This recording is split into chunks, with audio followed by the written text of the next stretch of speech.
اور اللہ صبر کرنے والوں کے ساتھ ہے۔ صبر کرنا سیکھنے اللہ سب جانتا ہے۔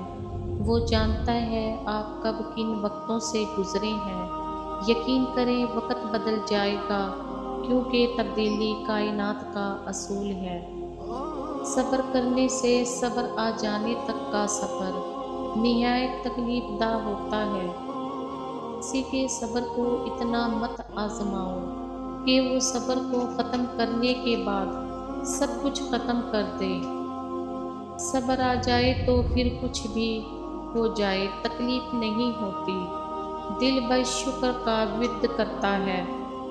صبر کے کچھ گھونٹ اتنے کڑوے ہوتے ہیں کہ پوری زندگی کی مٹھاس چھین لیتے ہیں۔ زندگی کی محفل میں جب صبر آتا ہے تو بے شمار گناہ اٹھ کے چلے جاتے ہیں۔ صبر کیجئے اور رب پر چھوڑ دیجئے، آپ کا رب جانتا ہے منافقوں سے نمٹنا۔ نصیب ہار جاتا ہے مگر دعائیں ہمیشہ جیت جاتی ہیں۔ بس یقین کے ساتھ دعا کرتے رہو، اللہ امید سے بڑھ کر نوازے گا۔ صبر کرو، یقین رکھو، مایوس دل کے لیے معجزے نہیں ہوتے۔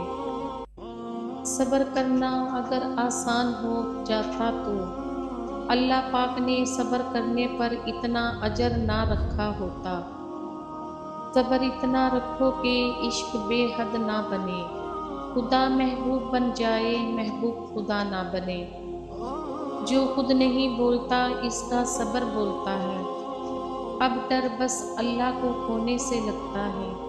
صبر آتے آتے بہت وقت لگتا ہے، صبر والے سکون میں رہتے ہیں، کیونکہ انہیں معلوم ہوتا ہے اللہ بہتر کرے گا۔